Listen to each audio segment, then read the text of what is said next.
fine, guys, but I think my phone is broke. I really need fix to it. Or maybe you solve your fix the sleeping habits, not your phone. What time did you go to bed last night? Around 2 a.m. What? 2 a.m. No wonder everyone is up early except you. Yeah, even my cat was up earlier than you do. Okay, I'll try to sleep early tonight. I promise. Good, and put your phone far from your bed, so you have to get up to turn off the alarm. That's a great idea. It will make you move in the morning. You try to stay in.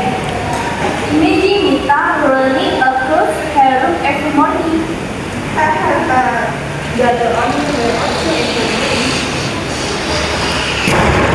You guys are just coming, but I do it. Well, I'll see you tomorrow. If you want and can, I'll come to your house with a real alarm. I bring a megaphone and I will bring a frying pan to bed. That's so wake her up to sleep. Okay, I do one time. I promise.